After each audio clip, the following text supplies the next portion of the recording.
En el oscuro corazón de la Campanera, el Kruk, el autoproclamado jefe supremo de la Mara Salvatrucha, celebraba una reunión secreta con sus secuaces más temidos en marzo de 2022.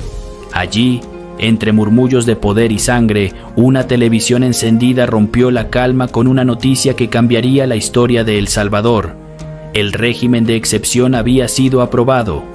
El Kruk, acostumbrado a sembrar el miedo y controlar las calles como si fueran su patio de juegos, no podía creerlo. Queda aprobado el proyecto de decreto que contiene régimen de excepción.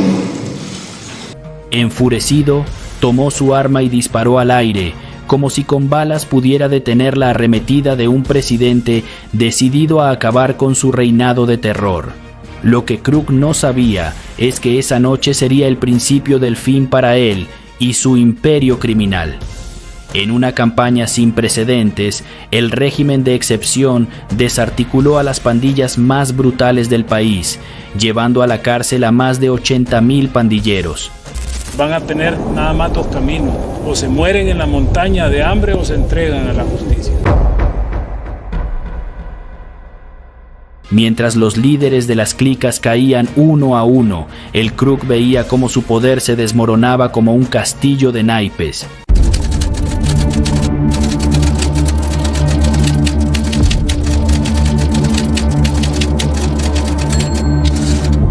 Vamos a ir y vamos a atrapar a los delincuentes a donde quiera que estén, a donde quiera que se escondan. Pueden correr, pueden esconderse por un tiempo, pero tarde o temprano la justicia los va a alcanzar.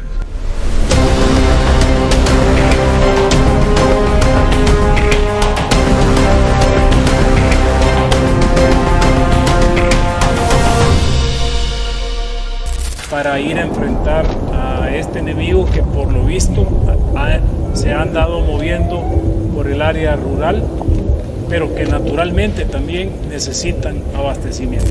El Kruk y su último acto de desesperación, el atentado que nunca llegó a Bukele.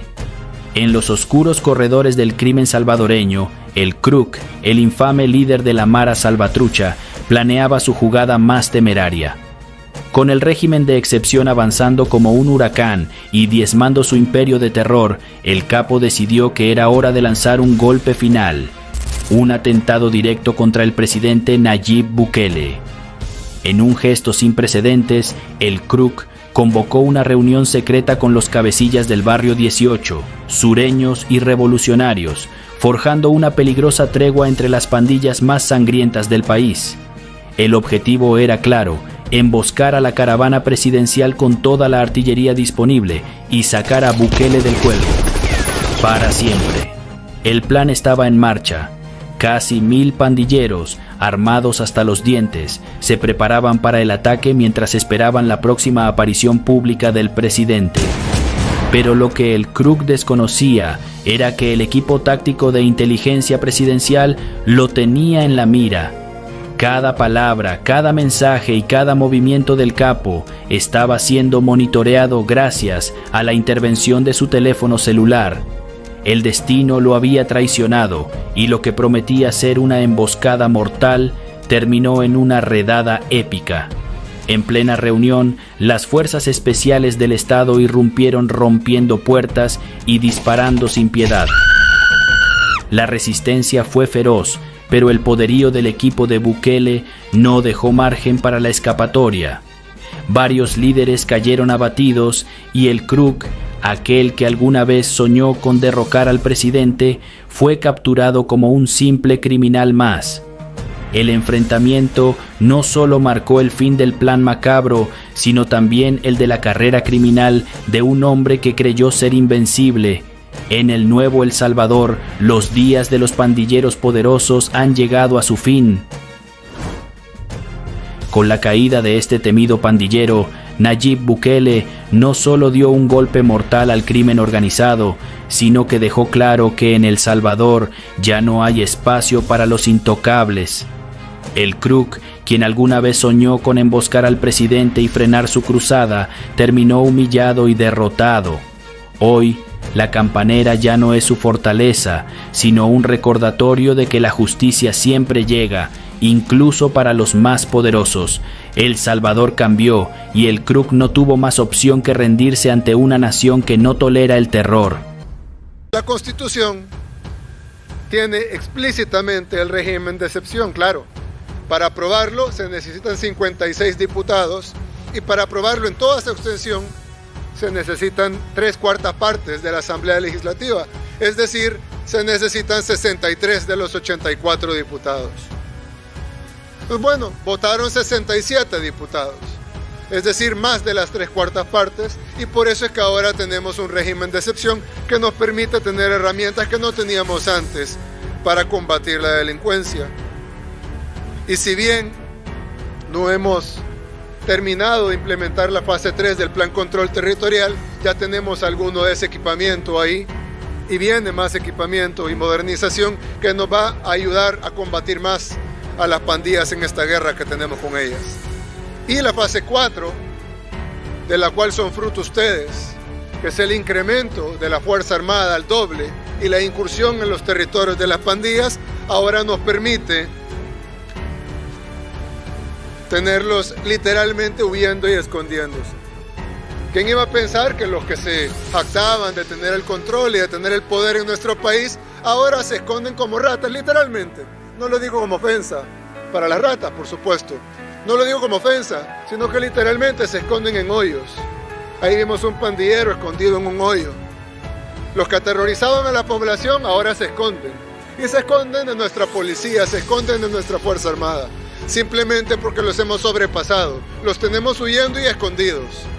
Olá pessoal, a gente está aqui em El Salvador com o ministro Gustavo Villatoro, tá? É a pessoa que eu costumo dizer é o CEO da segurança pública do Bukele, então ele conseguiu desenvolver aqui um sistema muito próprio, né, perfeito para a situação de El Salvador e junto com o presidente Nayib Bukele, o responsável por essa transformação de El Salvador em país mais violento do mundo, em 2016, que chegou a uma taxa a superar os 100 homicídios para cada grupo de 100 mil habitantes, chegou a 102. Você que está me vendo no Brasil, quando explodiu o índice de homicídios no Brasil, chegou a ultrapassar 30 esse número. El Salvador chegou a 102. Então eu vou conversar um pouquinho aqui com ele, né? Primeiro agradecendo, Gustavo Villatoro, muchas gracias por ter esta oportunidad única para que hablemos del que hablo yo, el milagro de El Salvador. ¿Cómo se pasó todo eso? Porque al menos que yo sé es que cuando empezó Bukele no tenía todas las herramientas para poner adelante su política de seguridad. ¿Cómo se fue esta historia del presidente Bukele junto con ustedes hasta lograr este momento que estamos hoy? Bueno, gracias Eduardo, es un gusto estar acá contigo, poder compartir un poco lo que tú llamas el milagro Bukele. Nosotros lo estamos viviendo día a día este milagro. Y sí, todo esto pasa por hacer una revisión histórica de lo que había pasado en este país después de la firma de los acuerdos de paz en 1992 y entender cómo pasaban los años, llegamos a 30 años de estar recibiendo recetas internacionales de cómo resolver este problema, administradas por un clúster de diputados, magistrados de la Corte Suprema de Justicia que actuaban como marionetas de este sistema perverso. El Salvador, al igual que muchos países de América Latina, fue contaminado para mantenernos pobres y violentos. Y más allá de las leyes que ellos nos imponían, todo lo garantizaban con los diputados y los magistrados de la Corte Suprema de Justicia. Y nosotros naturalmente teníamos conocimiento de eso, supimos jugar los primeros años con los dinosaurios de la Asamblea y de la Corte y empezamos a mostrar una verdadera intención política y ejecutiva de querer transformar este país y dejar en evidencia a la población, a nuestros hermanos salvadoreños, que no podíamos hacer más porque los dinosaurios que representaban a los globalistas no nos dejaban, de tal suerte que, como en todo Estado de Derecho, tuvimos que esperar las elecciones para que fuera el mismo pueblo salvadoreño el que expulsara a esa clase política, lo cual ocurre en el 2021, y nosotros también con ese pleno entendimiento, pero más allá de verlo como que si fuera una revancha, no era una revancha, era una acción que teníamos que hacer por el mandato del soberano, que al final es el que vota, el ciudadano salvadoreño. Entonces, en la primera sesión solemne de esa asamblea, ya con mayoría, el presidente Bukele, mayoría calificada, digamos que eran 84, en aquel entonces nosotros teníamos más de 60 diputados, por decisión popular, no por imposición de nosotros, por decisión de la gente. Entonces, los 4 años, primeros 4 años de Bukele, en el medio se pasó lo que llaman en Estados Unidos los midterms, que era una elección de medio de mandato. Ahí logró tener 60 y pico de 84 diputados. Correcto. Y aquí solo hay unicameral, ¿cierto? No es... Sí, es unicameral. Entonces, ¿qué pasa? Cuando tú interpretas la intención del votante, era, en principio, romper y llegar a tener una mayoría simple, calificada, no se podía. Y el único que rompió esa fórmula matemática que hicieron hace años los dinosaurios fue el mismo pueblo salvadoreño, porque no estaba diseñado para que el 70% de la población votara a favor de un partido político. Entonces, entendiendo ese mandato de la población, es que en la primera sesión y como primer acto se destituyen a los 5 magistrados de la Corte Suprema de Justicia. Total de 5, todos los 5 afuera. Los 5 afuera, el fiscal general, que siempre había sido negociado entre izquierdas y derechas, que son las decisiones que el pueblo estaba esperando, porque era lógico que nosotros, sin un fiscal general pro Bukele, no, pro país, no íbamos a emprender una guerra, que era lo que teníamos que hacer. Tampoco lo íbamos a lograr si manteníamos a esos 5 dinosaurios de la Corte Constitucional. ¿Y nos acusaron ustedes de radicales? Claro, te imaginas los globalistas, los que se ofendieron, pero ellos tuvieron 30 años para dictar las políticas de este país. Nunca le resolvieron el problema al 97% de la población. Ellos solo gobernaban para su 3%, y ese 3% eran esas instituciones internacionales, algunas ONGs, y eso al final, Eduardo, es lo que permitió empezar esta transformación histórica en materia de seguridad, y que ellos ahora lo único que les queda es atacarnos, y se han inventado todos los cuentos posibles para, digamos, impactar las políticas, pero lo cierto es que nosotros gobernamos para los salvadoreños, y el 98% de los salvadoreños respalda al presidente Nayib Bukele, respalda las políticas en materia de seguridad, y sobre eso, y en este país soberano e independiente, ellos, ninguno tiene nada que decirnos, y a nosotros nadie nos va a decir cómo vamos a cocinar nuestra comida. Seguramente. No, yo me quedo, es increíble, yo tengo 41 años, nunca he mirado en una democracia occidental en cualquier parte del mundo una aprobación con un presidente en una reelección lograr 84%. Y, increíble. ¿Y cuántos tienes ahora parlamentarios y cuántos son de base de Bukele? Ahora también tenemos, se redujo. Tenemos 62 diputados, de los cuales nosotros tenemos 54. Encima, más cualificada mayoría Sí. Increíble. Sí. Entonces, pero eso es lo importante de hacer políticas públicas que realmente descansen en la población. Yo siempre lo digo, nuestra política en materia de seguridad no está escrita en ningún lado, pero gracias a Dios la andan 6 millones de salvadoreños. Y esos 6 millones de salvadoreños son los que día con día nos están ayudando a eliminar esos reductos que aún quedan de pandilleros, pero son ellos los que nos están demandando este país seguro, este país ahora de esperanza. Es un país viable para el turismo, viable para la educación, viable para la salud. Y creo que no nos equivocamos cuando tomamos la decisión de ser independientes y de ser soberanos y de no permitir que nadie fuera del país nos viniera a decir cómo teníamos que gestionar la cosa pública.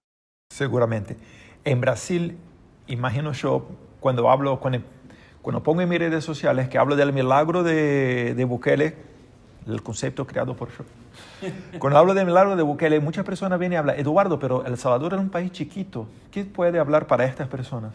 Sí, yo creo que esto no tiene nada que ver con el tamaño de un país.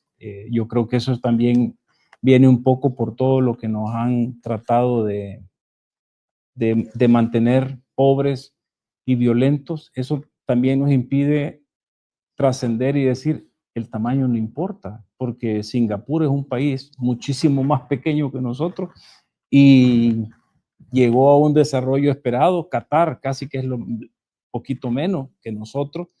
Es decir, no tiene nada que ver el tamaño con la riqueza, pero tampoco tiene nada que ver el tamaño con la aseguranza, porque tú me puedes decir, mira, en Brasil nosotros podemos caber como El Salvador más de 140 veces, puede ser, ¿ya? 20,000 kilómetros cuadrados contra más de 200,000. Desconozco el dato exacto, pero tenés mayor capacidad de presupuesto, tenés más policías, tenés más recursos para poder enfrentar, pero cuando ni siquiera podés controlar una favela, entonces tu argumento de que nosotros sí podemos porque somos pequeños y tú no puedes porque somos grandes se cae, porque ni siquiera una favela es segura en Brasil. ¿Ya? Entonces, no es del todo cierto que el tamaño. A ver, esto no va de tamaños. Esto va de contaminaciones, de leyes perversas que nos han metido a toda América Latina y que haber descifrado toda esa maldad que hicieron sobre América Latina, nosotros lo hemos dicho, no éramos el objetivo de estas leyes. Posiblemente eran ustedes, países grandes, con demasiada riqueza. ¿La aprobaron en América Latina la fórmula? No, ya lo habían hecho en África. O alguien, tú te puedes explicar cómo África, siendo un país un continente tan rico en recursos, en petróleo, en oro, diamante, fauna, es pobre. ¿Quiénes lo hicieron así? ¿Ya? Es la misma receta que nos aplicaron acá, pero nosotros vamos en sentido contrario. No es en razón del tamaño, es en razón de qué entendimiento tenemos de cuáles leyes son las que tenemos que tumbar y a qué actores políticos son los que estos globalistas siempre truncan y siempre tienen el candado en las asambleas o congresos y en la Corte Suprema de Justicia. Yo me acuerdo de una llamada que Bukele la tornó pública cuando habló con el recién electo presidente de Argentina, Javier Milei, cuando habló que su principal desafío sería no poner adelante su política, sino que lograr vencer a aquellos que iban a intentar bloquearlo. Y este es 100%. Como hijo del presidente de Brasil, lamentablemente en Brasil no tenemos una elección de medio termo, pero puedo garantizar que el más grande desafío de un presidente en Latinoamérica sí es bloquear a aquellos que intentan bloquear a vos. Pero hablando un poquito de Río, en Río en este momento, además después de una gran operación policial, donde al menos 120 criminales fueron justamente neutralizados, hay en Río, ahorita mismo está pasando la difusión de un crimen, que es un crimen de extorsión. Sí. Normalmente los criminales de Río ganan mucha plata con el tráfico de drogas, alquilando armas para asaltantes de bancos y cosas así. Pero ahora se empieza una modalidad criminal muy fuerte que se van a las tiendas, comercios locales normales y hablan desde ahora adelante tiene que pagar 5, 10 mil dólares para nosotros porque estamos garantizando su seguridad o que sea. Eso se pasa en El Salvador. Punto número 1. ¿Qué se pasaría esto? ¿Cómo sería la respuesta de las autoridades de El Salvador para este tipo de crimen? ¿Es más lucrativo que tráfico de droga? ¿Y hay alguna conexión con que ustedes decían aquí, hablando específicamente del estado de excepción y plan de control territorial? Sí, digamos que en eso hay bastante similitud, pero cuando el fenómeno de la extorsión se empieza a multiplicar, lo que está claro es que hay una organización criminal por detrás que está atentando la soberanía territorial de un estado. Por ende, nuestra forma de ver a esa organización criminal, ella es nuestro enemigo, porque elementos del Estado no pueden endosarse o hipotecarse a manos de organizaciones criminales. Entonces, lo que hacemos es destruir a esa persona penal, que es la empresa criminal, destruirla junto con todos sus miembros. ¿Ya? ¿Por qué? Porque ya trasciende, ya no es un delincuente común el que dice, yo voy a extorsionar a Eduardo. Sí, pero solo a Eduardo, es el delincuente común, tiene la oportunidad, le manda un mensaje de texto, lo sorprende y Eduardo le paga una extorsión. Pero estamos hablando acá de organizaciones criminales que determinan que una parte del territorio brasileño o salvadoreño les pertenece a ellos. Y ellos son los que cobran extorsión, ellos son los que imparten justicia, ellos son los que tienen sometido a miles de ciudadanos en ese territorio. El único camino es destruir esa organización. ¿Ya? Porque el presidente Bukele ha sido bien claro también. Ningún Estado puede competir contra los incentivos del crimen. No se puede. Y nos han tratado de vender programas de prevención que... No podemos. No podemos competir contra ellos. Lo único que debemos hacer es sacar a esos criminales de la sociedad. Esa es la única forma para erradicar el crimen. Pero, claro, parte de una nueva visión de ya no estar viendo la persona o el imputado como criminal, sino que yo veo la organización, porque el enemigo de la sociedad es la organización. Esa organización debe coexistir con un Estado o tiene que ser eliminada. Tiene que ser eliminada. Entonces, haber hecho ese cambio a nosotros... La mirada entonces no es para el criminal, la persona del criminal, sino que si se pasa una conexión con esta empresa, organización criminal, y ahí empieza con penas altísimas, ¿sí? Claro, eso es lo que nosotros aprendimos porque pasamos pretendiendo aplicar un derecho penal diseñado para delincuentes comunes, usarlo para destruir organizaciones criminales. Fue un desastre. Y no solo un desastre por la frustración del fiscal, fue un desastre por la cantidad de vidas que nosotros perdimos por sentarlas a declarar a personas comunes como víctimas o como testigos en contra de una organización criminal. De las 125,000 homicidios que estas organizaciones cometieron en los últimos 20 años, el 40% nosotros como Estado mandamos al pelotón de fusilamiento a esas personas. Porque el diseño del derecho penal común no es para enfrentar a estas organizaciones. Entonces, ¿qué pasa? Cuando ya tú creas una pena por pertenecer a una organización. En este país, la pena mínima es de 20 años por pertenecer a una organización. No importa qué esté haciendo, si está en colaboración, empieza con 20 años. Es igual que comprar una franquicia. Si tú compras una franquicia de cualquier marca, compras todo. El que entra a una organización criminal, compra todo. Compra los homicidios que cometieron, compra todas las extorsiones que cometen, compra todas las armas, compra toda la droga que trafican. Por ende, si es parte de la organización, tiene que responder. Y cuando el gobierno Bukele logró tener las herramientas, ¿empezaron por los más grandes, por las maras, por las pandillas más grandes, o empezaron desde abajo con el criminal más simple para después subir hasta llegar, como hablamos en Brasil, en los cabecillas? No, yo creo que esto ha sido una de las estrategias del presidente Bukele, que también lleva un entendimiento soberano de qué es lo que se gestiona. Se gestiona un país, se gestiona un Estado. Entonces, si tú vas a utilizar todas las armas y todos los hombres de bien de un país para luchar contra organizaciones criminales que representan la oscuridad, entonces tienes siempre que empezar con el más grande. No se juega como Estado luchando primero contra el pequeño. Primero es contra el más grande, porque estás jugando como Estado y tenés que legitimar tu accionar.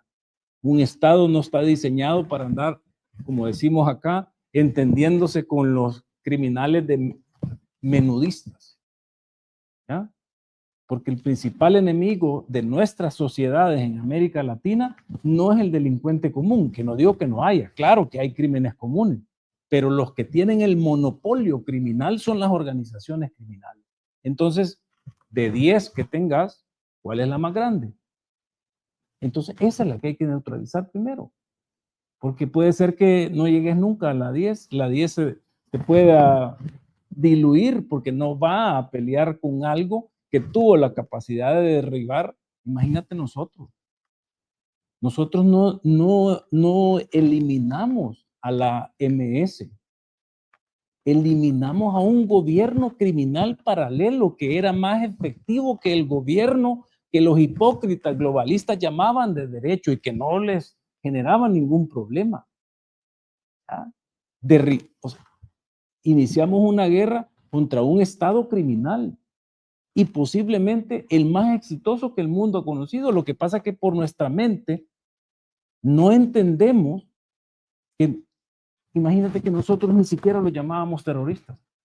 Porque claro, en nuestra mentalidad de mendigos, los terroristas eran ISIS, Al-Qaeda, porque eran lo que los países del primer mundo hablaban. Y nosotros con estos terroristas acá, ¿cómo se le puede llamar a alguien que para ser parte de una organización criminal tiene que matar al menos a 10 personas? Es un terrorista. En el mundo normal, romántico del derecho penal, le puedes decir asesino serial. Sí, pero estos no son asesinos seriales comunes. Estos pertenecen a una organización que tiene el monopolio y la capacidad de imponer sus reglas en un territorio. Esa es como un poco la diferencia en la óptica de lo que El Salvador está haciendo y que le está demostrando al mundo que no se puede combatir organizaciones criminales utilizando las leyes penales que aquí en América Latina están diseñadas para enfrentar a delincuentes comunes, no para enfrentar a organizaciones criminales. Entonces hay todo un procedimiento de tribunales específico para estos criminales, de estas organizaciones, presidio para ellos, ¿así? Diseñamos todo el ecosistema, si se puede llamar. Un delincuente común enfrenta a un juez de paz, luego esa decisión del juez de paz la supervisa un juez de instrucción, luego ese juez de instrucción pasa a un juez de sentencia y luego a un juez de vigilancia penitenciaria. Sí, pero ese es el común. El criminal de organizaciones criminales, un solo juez. Y solo hay dos tipos de cárceles. Cárceles de pandilleros y SECOT. Y SECOT está diseñada para eso, que para ingresar ya habían matado a 10 personas. Entonces, SECOT es para los asesinos seriales, y los que querían ser asesinos seriales van a las cárceles de pandilleros, pero no mezclamos. Los reos comunes no se mezclan con los pandilleros. Esa lección la aprendimos tristemente después de más de 125,000 homicidios. Porque cuando ingresa un común y se está allá junto con los pandilleros, cuando sale del cárcel, ya está... Claro, pero no es ningún secreto, Eduardo. Hablemos de lo que está en boga. Tren de Aragua. Sí. ¿A dónde nació el Tren de Aragua? En una cárcel. Entonces... Como el Comando Rojo en Brasil. ¿A dónde nació? En una cárcel. La Mexican Mafia, que aglutina a todas las pandillas latinas dentro de Estados Unidos, ¿dónde nació? En las cárceles. Entonces, nosotros lo vivimos también en carne propia. Aquí yo entraba por robo y salía pandillero, ya salía parte de esa organización criminal. Entonces, desgraciadamente, bueno, no desgraciadamente, sino que para buena fe de los que queremos hacer el bien, el mundo tiene las experiencias suficientes y necesarias para hacer lo correcto. Hay dos clases de montaña. La montaña donde yo subo para ir a traer las cosas buenas para derrotar a los seres de la oscuridad, y la montaña mala donde suben todos los que quieren hacer las cosas malas. ¿Ya? Nosotros siempre elegimos la derecha. Ministro, yo me gustaría quedarme aquí unas 50 horas más, pero tenemos tiempo y otra cosa también para hacer, y también para no copiar todo su trabajo aquí en el ministerio. Un número curioso que me habló sobre la comparación que estaba haciendo sobre el tráfico de drogas y la extorsión. Es muy más lucrativo la extorsión, ¿cierto? Los números que tiene El Salvador, ¿de cuánto era mismo? Digamos que nosotros vinimos entendiendo cómo la transformación de estas organizaciones, porque en Los Ángeles, donde nacieron, ellos simplemente tienen el negocio de la venta de droga y los bares, restaurantes o tráfico de personas. Pero acá empezaron a conocer la extorsión, porque en América Latina, por nuestra capacidad adquisitiva, muchas veces estas organizaciones les toca vender la droga más barata, que es la marihuana. Entonces, solo para que tengas un parámetro, ellos generaban con la venta de droga $200 millones al año, pero en extorsión ellos recaudaban $2,000 millones al año. ¿Ya? Por eso es que el control del territorio para ellos se volvió algo tan importante. Y por eso es que para nosotros también nuestro plan se llama control territorial. ¿Quién lo controla? El Estado. ¿Cede a alguien el control del territorio? No. ¿Cederá a futuro a alguien el control? Tampoco. Esa lección la aprendimos muy bien y, como te digo, no está en ningún papel, pero está en 6 millones de salvadoreños que no le van a permitir a ningún gobierno a futuro que le endose a ninguna organización criminal ni 1 milímetro de nuestro sagrado. Ojalá. Dios bendiga a ustedes. Muchas gracias, ministro. Se puede dejar un recado a los brasileños que ya no tienen más esperanza de cambio, que sufrieron un montón por tema de la criminalidad en Brasil. Para encerrar, por favor. Yo creo que los tiempos y los nuevos vientos que estamos viviendo, creo que van a llevar por fin a que Brasil vuelva al camino correcto, al camino de la esperanza, al camino de la seguridad, al camino de la prosperidad. Como país pequeño, sí queremos ver grande a Brasil. Es un país continente, como dice el presidente Bukele, y que yo no tengo duda de que Dios y los buenos brasileños, que son muchísimo más que los malos, van a por fin dar este cambio muy necesario para toda nuestra querida América Latina. Gracias, ministro. Dios bendiga a ustedes. Encima de todo, sabemos que es también una guerra espiritual. Muchas gracias.